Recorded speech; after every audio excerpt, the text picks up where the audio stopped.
Hey, good morning. Thanks for joining us for the News 12 FastCast. I'm Nick Proto. 7:30 here on our Friday. A young woman planned to celebrate her birthday with family this weekend, but now they are having to plan a funeral. Richmond County deputies say 21-year-old Samara Rogers was walking on Ira Road Wednesday morning when she was attacked by at least one dog. Her mother, Tamika Harris, says she can't help but think about her daughter's final moments. She says Rogers was on the way home from school when that attack happened, and she says a couple more steps and she would have been home. Now, a daughter, sister, and friend to so many will forever be 21 years old. You could hear her mother's voice tremble as she told other families to keep telling those closest to them that they love them. You never know when it's going to be your last day, your last hour. You can bury your mama, you can bury your father, a friend, a mate. There's nothing like burying a child. Deputies did make an arrest in this case. 55-year-old Charles Blackwell was taken into custody Wednesday. He's charged with involuntary manslaughter. As for the dogs involved, we're still working to learn about their future. Deputies say she was attacked by two dogs, and we saw animal control bring out two from a home on that street. So we'll keep you updated as we follow the case. The Orangeburg County Sheriff's Office says a man faces charges and he's accused of burning a puppy. Investigators say they went to a home on Northfield Drive Wednesday morning for a domestic dispute. They were told as a woman was burning Desmond Brown's clothes, he threw her puppy into the flames. The arrest warrant alleges a Facebook Live video caught this entire thing on camera. Brown has been denied bond and he's charged with ill treatment of animals and more. Richmond County deputies need your help finding this suspect on your screen. They say Wandarius Poland is wanted in connection to an incident on James Drive. Investigators say deputies responded to a call for an assault and robbery last Wednesday. He's known to hang around that area and Boykin Road as well, so if you know where he is, call the sheriff's office. You can remain anonymous. South Carolina troopers say a driver is dead from a single vehicle accident in Aiken County. The agency says it happened on Old Shoals Road yesterday afternoon when the driver's ATV flipped on the road. There's no word what could have caused that to flip or who the driver was. Troopers say they were the only one on the vehicle. The Georgia State Appeals Court has removed Fulton County DA Fonnie Willis from the Georgia election interference case, but the indictment has not been dismissed.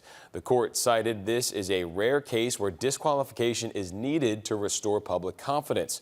This means it'll be up to the state prosecuting attorney's counsel to find a new prosecutor and decide whether to pursue it. Willis's office filed a notice asking the Georgia Supreme Court to review that decision. Can Medicaid recipients sue the state of South Carolina for defunding Planned Parenthood for non-abortion users? That's the question the U.S. Supreme Court will decide next year. The case started with an executive order from Governor Henry McMaster issued in 2018 banning Planned Parenthood from using the state's Medicaid program for services besides abortions. Those banned services include birth control, testing, and treatment for STIs and cancer screenings. We provide these services every day, and we are able to provide them to people with low incomes. We're able to provide them on a sliding scale, and we're one of the few providers who accept Medicaid for these services. Taxpayer dollars shouldn't be used to fund facilities that choose to profit off abortion, and South Carolina is free to use its limited funding to subsidize life-affirming health care. The Supreme Court has not yet set a date for arguments in this case. They are expected to begin sometime next spring. Augusta Veterans Affairs is celebrating the success of its homeless veterans program.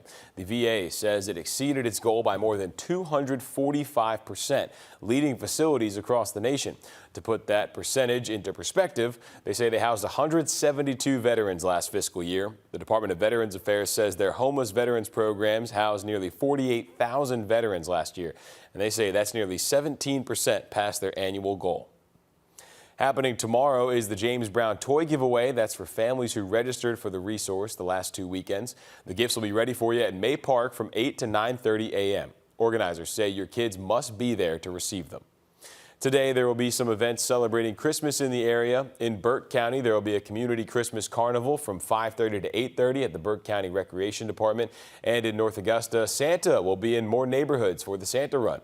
He'll be on Knobcone Avenue to West Martintown Road area, Pisgah Road, and more at 6 p.m. It is time to go home for the holidays. Today, Fort Eisenhower personnel say they're ready to send off more than 3,000 soldiers. During our shows, we got to see about 850 soldiers wait to be picked up by family and friends. We caught up with one private who says he hasn't seen his loved ones in 7 months, and waiting this long is a first for him.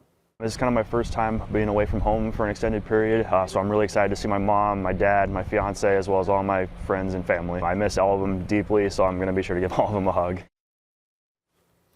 That was a great event they had going on over there. Fort Eisenhower leaders say close to 2,000 will get on a bus to either fly from Augusta Regional Airport or Hartsfield-Jackson International Airport to go home. Speaking of going home, it's time for another round of Home for the Holidays. This way, pets from the shelter get some Christmas cheer and quality time. You can pick up your pet at Augusta Animal Services tomorrow through Christmas Eve from noon to 4. You have to return them by January 2nd or 3rd during that same time. Fotis in Aiken says you can pick up your pet tomorrow also from 11 to 1. You can take photos with Santa while you're at it. Now, they didn't list a date to have them back to the shelter by if you choose not to keep them. All adoption fees are waived, so you don't have to pay a dime. No word yet if Edgefield is doing this event again. That's it for the news side of things this morning. Let's send it over to First Alert meteorologist Tim Strong for your Friday forecast. All right. Well, we've dealt with some patchy dense fog, but we're starting to see quite a bit of an improvement visibility-wise. We're up to max 10 miles of visibility. But just keep in mind, right in between about the Columbia-Aiken County line into Lexington County line, still some fog on I-20. Also, Barnwell, Allendale, Bamberg County, and even Hampton County, South Carolina, kind of in that 26-95 interchanges on the foggy side. We're talking a whole lot of wind that will start picking up later today. Lake wind advisory 4 p.m. today until 11 p.m. tonight, with winds that could get up to around 25 to almost 30 mile per hour gusts. That is, it will be around 10 to 15 or higher for most of the afternoon hours. Now, steady breeze at 7 makes it feel like 46. We've got a gorgeous sunrise. We're not yet right at 50.